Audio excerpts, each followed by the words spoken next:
Vietnam Veterans Day in New York City, and we're at 55 Water Street, where the Vietnam Veterans Memorial is located. The Vietnam War began November 1st, 1955, and lasted to the fall of Saigon on April 30th, 1975. Nearly 3 million servicemen and women fought in the conflict that would take the lives of more than 58,000 Americans. We're here with Earl Mutz from, this is Vietnam Veterans Day. Could you tell us about your experience in Vietnam? Sure, I went over to Vietnam in 1967, September, and I was stationed with 2nd Battalion, 4th Marines Golf Company, cordially known as Graveyard Golf. And at the time, I landed off a helicopter in Con Thien, which was right up near the DMZ. And that was my first initiation into what the artillery was being shelled at all the time. Some of the guys that I went over with and landed there with went back on the next chopper out as a medevac. That's how much we were getting up at Con Thien. Then we left there, we went on a march. We were heading back towards Dong Ha, which was our rear area. And we stopped at a bridge called the C2 Bridge at the time, and we stayed there for I think it was like 3 days.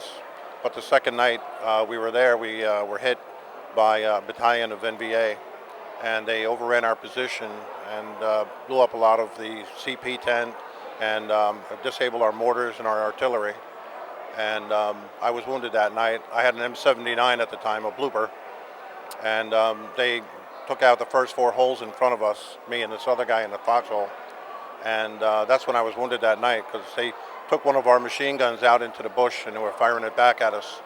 And every time they tried to fire it, I would fire off a few rounds from my blooper.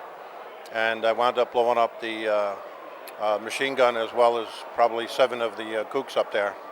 And once they started figuring out that me and my partner were doing so much damage, they sent around to our flank one guy with a bunch of grenades, and he started throwing grenades. And after the 6th or 7th one, they threw 2 at a time because we were getting down. Their grenades were very infantile, so to speak. In other words, they made a popping sound, warning basically, before they actually went off. And so every time it went off, we just got down. As soon as it was done, we got back up again. So they weren't able to do anything to us. But they spartaned up, and after a while, one of the gooks threw 2 at the same time, and we went down for the first one when we came up. The second one got us. I still have hearing damage from that. So we were medevaced out the next morning, and that was called the Bastards Bridge. They renamed it the Bastards Bridge. That was the Magnificent Bastards, 2nd Battalion, 4th Marines. I was there until December, almost January of '68, and I was sent back down to join the CAC units, which were Combined Action Company. And we were stationed in various places all over the country. I was stationed around Da Nang. I was into 3 different CAC units. And during the Tet Offensive, I was actually in the hospital, having been, we had an assault one night, and I ran up and I wound up breaking my left foot, jumping into a foxhole, so we didn't get caught off guard again. And I spent the rest of my time in that CAC unit, Echo 4, just west of Da Nang airstrip. And the rest of the time it was just doing a lot of search and destroy message, a lot of patrolling. We tried to get used to the people in the villages, tried to help them out and give them some medical attention here and there, tried to help them to help us so that we could figure out whether there was being infiltrated, with tunnels and things. There was a reaction force. It's part of the history of that war that went out to save, during the Tet Offensive, my unit. I was in the hospital, but my unit was still there, and they were surrounded by a battalion of NVA and VC combined. And from what I can remember, they sent out a reaction force because there was no way for any more U.S. Backup support to get there. So they sent out a reaction force from our headquarters, and the reaction force was wiped out before they even got into the village. All except one man. One man, I forget his name, one man actually was able to crawl back to the main gate of the strip. And I think he made it back home before he actually died from his wounds. But that was a very precarious week. They're just surrounded for almost a week, I think it was. And I rotated back in late September, early October of '68. and I spent the rest of my time in Camp Lejeune. I was attached to the 8th Marines, and I was released from active duty in 1970 as a sergeant, E5, and that's pretty much been it. How old were you? I was 20, 19 to 20. I have one Purple Heart that I received on October 14th, 1967 at the Bastards Bridge when we were overrun. I'm with Chapter 417 of Military Order of the Purple Heart, and I'm on Chapter 82 of Vietnam Veterans of America in Hicksville, New York. What was it like coming home? It was very scary, very depressing, because many of the people, our own countrymen, were calling us all kinds of names, baby killers and warmongers and monsters and all this other crap.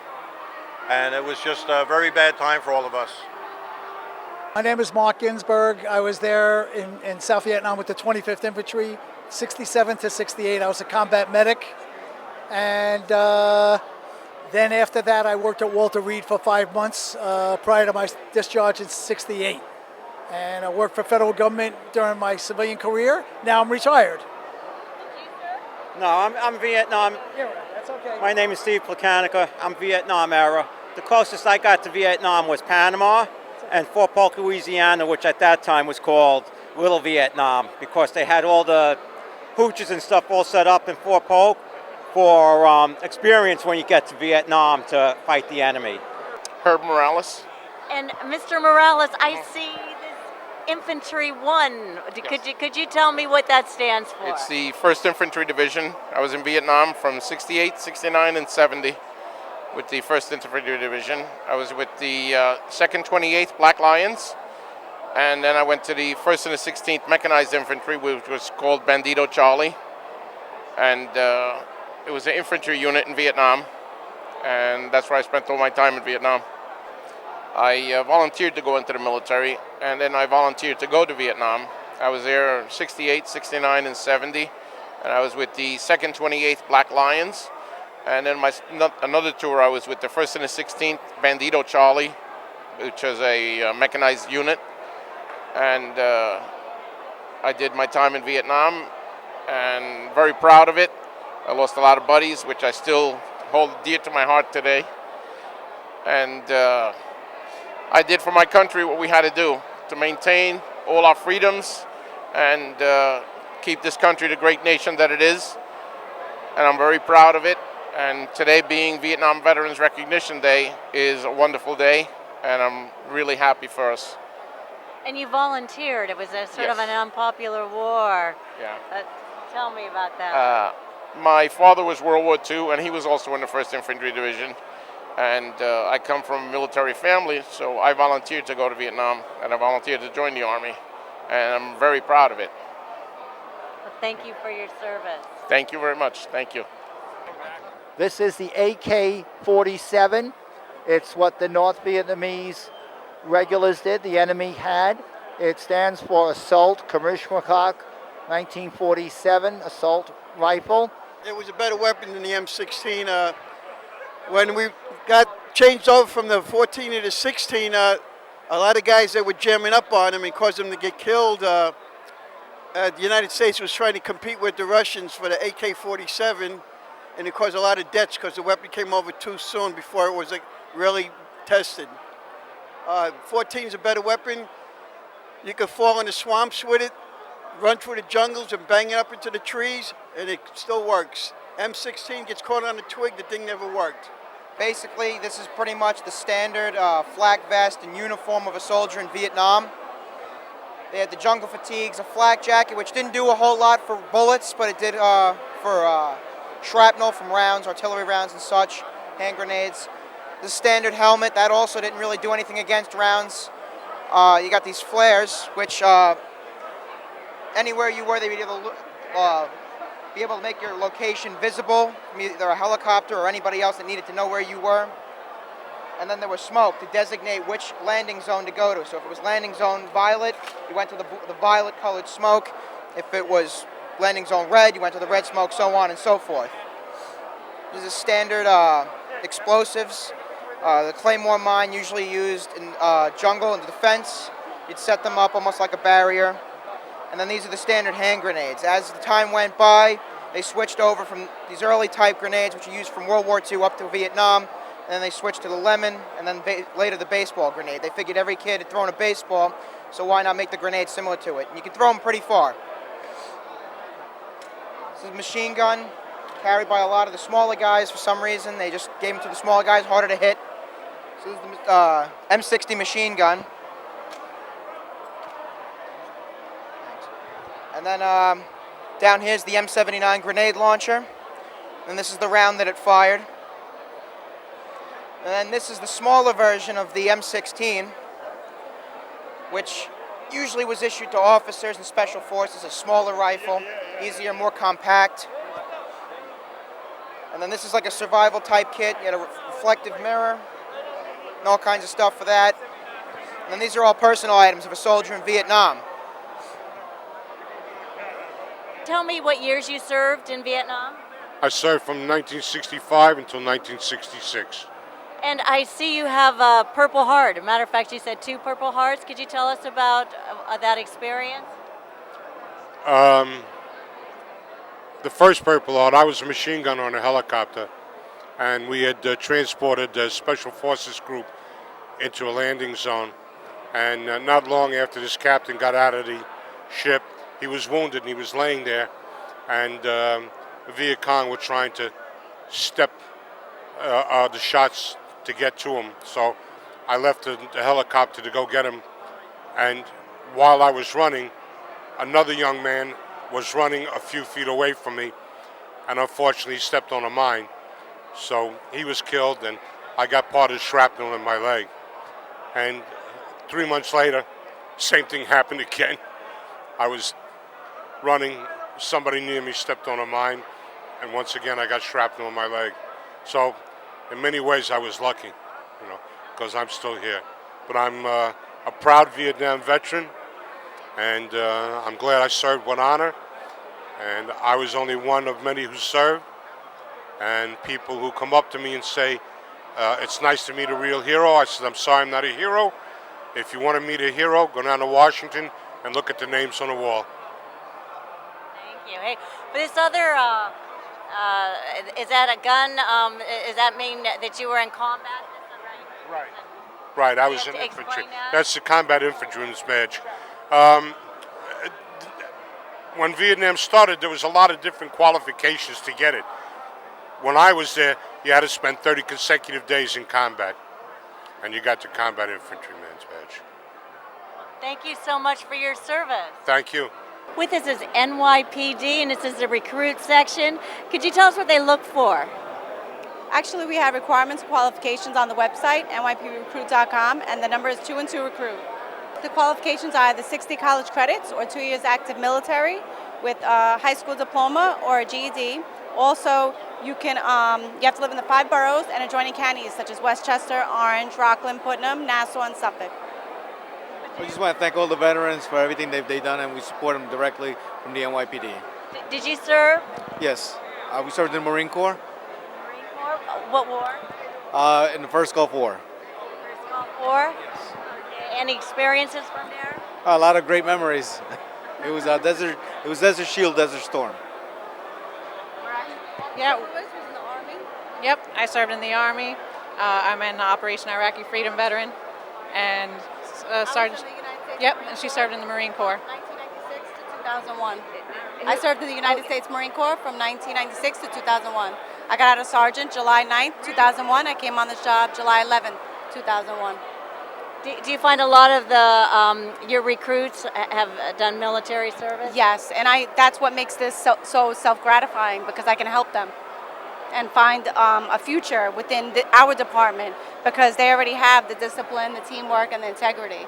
So that's what makes it so self-gratifying to be in the recruitment section, to be able to help other veterans. And I always support our troops, and thank you for all the service. And we actually have over 4,000 military members from the department that are veterans that have served or are currently serving in the military. So the NYPD does have many veterans and are big supporters of military veterans, and thank them for all their service. I just want to thank everyone for everything they've done. Hey, well, thank you. Thank you. NYPD. With us is Ed Schloman, and Ed you deal a lot with the wellness issues of veterans. Yes. Could you sort of elaborate a little bit for our audience? Well, I have a foundation with David Lynch. It's called Operation Warrior Wellness, and it's run by Bobby Roth and I. And what we do is we bring transcendental meditation to those who have been suffering from post-traumatic stress or even stress in general. And it's a non-religious modality. And as I mentioned, Kristal, the Army just completed a study, and I'll email you the results of that. But basically what it said was all those that were under the meditation program have dramatically improved over the condition that they had with the Iraq-Afghanistan war. But also there's some of us from Vietnam who have been practicing for a long time, and it definitely works. It's, again, non-religious, and if you just look around in Lower Manhattan, the stress capital of the world, you know, well, many of Wall Street have brought it into their corporations because the financial houses, they work under a lot of stress, and they've been proven to see an improvement from it. So meditation, it helps? Transcendental meditation, it works, and it's very easy, and if anybody wants to find out more about it, they could contact, through your network, Kristal, or just look up Operation Warrior Wellness, and I'm always there for our veterans, and just like you are, and thank you so much for what you do for us. We're here at Vietnam Veterans Memorial Plaza on Vietnam Veterans Recognition Day 2015. We're at 55 Water Street. The Vietnam Veterans Memorial Plaza was built here in the 80s, and we restored it on its 25th anniversary, and it got damaged again after that. I'm the chairman of the Restoration Committee. We started on plans for the restoration. Unfortunately, Sandy came along right about that time and kind of buried it in water. This lobby that we're standing in here had 14 feet of water in it, as did the memorial. I, as the chairman, went to Parks, who actually, most of the memorial is on Parks property. Some of it is on 55 Water Street property. So I went to Parks and went to FEMA through Parks because it's their property, and we got $1,200,000 from FEMA to help us restore the memorial. That work we expect to be putting out to bid in May, and we expect in the fall to have a completely renovated memorial. Now the memorial itself is a glass wall with letters from home, and it was lit many years ago, originally in the 80s, with up lights, halogen lights, which really didn't do much for the lighting of it. We now have new LED technology which will light the memorial from behind. We did some mock-ups, and it really makes a huge difference to see the legibility is incredible now with the lighting from behind. We're also going to be cleaning and coating the memorial so it lasts for many years to come. Again, in addition to the memorial, there's a Walk of Honor. The Walk of Honor has about 17 plaques. Each plaque has a list of names of the people from the 5 boroughs of New York City who lost their lives in Vietnam. It's about 1,790 some people who lost their lives in Vietnam who are memorialized on those plaques. The plaques were uplit by a light coming out of the pavers. All those lights have been destroyed. We're now going to light them from above, so that if this was the plaque, it would be lit from a light from above. It would illuminate the names as well as the walkway itself. Again, we expect to have the design completed and go out to bid in May and do the work during the summer, so probably the fall of this year we'll have a grand reopening of the plaza. It's called Remember a Veteran. It's a simple concept, but it has profound meaning. From everyday ways to remember a veteran to grander ways. You can remember a veteran, buy a birthday card, look in on your neighbor, buy a bagel, buy something for breakfast, or you can have grander ways, bringing a veteran to school, bringing a veteran to a local community, renaming a street after a veteran. There are ways that you could remember and inspire our youth to remember veterans. I have a famous line I write on my website that says, "Our veterans are the backbone upon which we lay claim to our precious freedom." Welcome home and thank you for serving. We must never forget and always remember. My name is Pat Gualteri. I'm honored to be here today. I'm honored to be a Vietnam vet, and God bless America. Here we are. Hoorah! Welcome home, ladies and gentlemen. Welcome home. You are in Vietnam Veterans Memorial Plaza. And this is befitting, and this is where the event should be. Please welcome our host for today's festivities. His name is Vincent McGowan. He's the president of the United War Veterans, the chairman of the Veterans Advisory Board, and a Marine who served proudly in Vietnam. The idea that we can come together in this beautiful lobby and have the cooperation of the management, the new 55 Water Street Corporation, a Mobile, Alabama-based retirement system that saw New York in our dark days as a value and bought this building with the condition that they help us maintain our Vietnam Veterans Memorial here right out to the south of us. It's 92,000 square feet.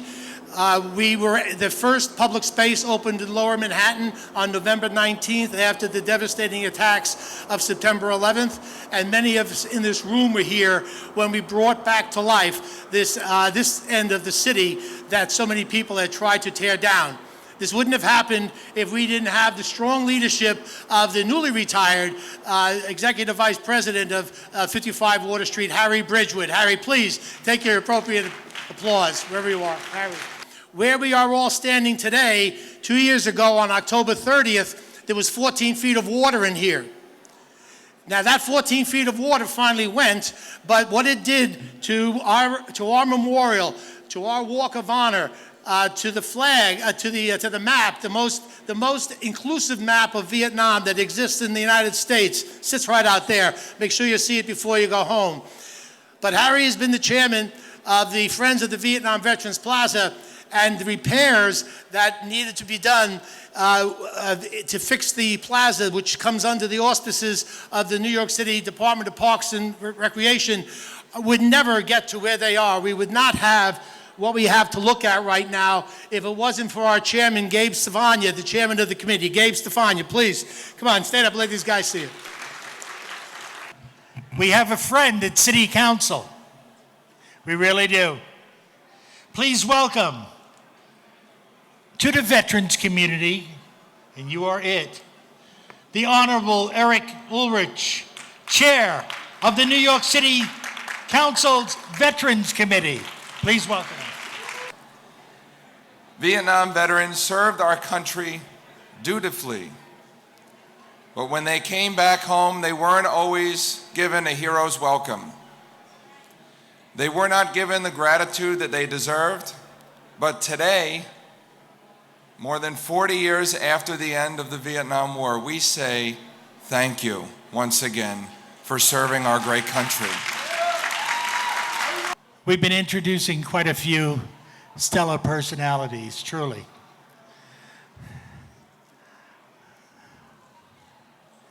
The ladies in white, Gold Star family members. Ladies and gentlemen, would you please stand and let's acknowledge these wonderful people. Gold Star family members, Iraq, Afghanistan, and Vietnam.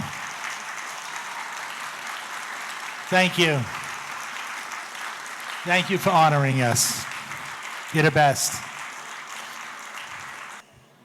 I work at 346 Broadway. Right across the hallway is the Mayor's Office of Veteran Affairs. I have a new commissioner.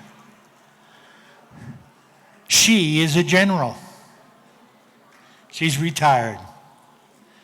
She's here to speak to you today and to honor us. Please welcome the Honorable Lori Sutton, Brigadier General, United States Army, and the new commissioner of the Mayor's Office of Veteran Affairs.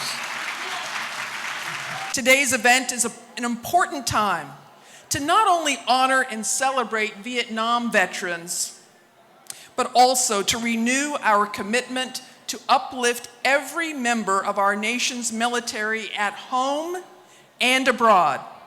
Their patriotism and courage reminds us of our obligation to stand together and forge a better, brighter future, and to never forget to share their inspiring stories with new generations. Now, therefore, I, Bill de Blasio, Mayor of the City of New York, do hereby proclaim Saturday, March 28, 2015, in the City of New York as Vietnam Veterans Recognition Day. Welcome home, one and all. Thank you so much. On behalf of the Borough President's Office, that we are working with the other Borough Presidents. As Vincent McGowan indicated, we've been honored to work with some of the women veterans coming back from Afghanistan and Iraq. We're trying really hard to get a Manhattan court for veterans, because I know that the other boroughs have them. My husband, Cal Snyder, is here. He's a veteran from Vietnam and has written some books on the issue of war memorials, and we have a great respect for all the work that went into the Vietnam War Memorial. So on behalf of everybody in Manhattan, thank you to the service of the Vietnam veterans and all the work you're doing for the returning veterans. We need to make sure that they are given the kind of respect that wasn't given to Vietnam, and we're working really hard to do that. So congratulations to all who are here today. Thank you. This is pretty much concluding the event, but we were surrounded by all these teenagers, and they have some presentation. Come right across the front. Go ahead. These are all the authors of the stories, and they brought all these books with you, and I was told there's a special presentation. Bring it up. Let's see. Oh my. Let us know what this is. Yeah? Ladies and gentlemen, this is Mr. Gualtieri. This is Amanda. She actually did the paint on this. Her father did a wood carving of the American flag, and she wants to give this to you, Mr. Gualtieri, to have in your offices as a remembrance.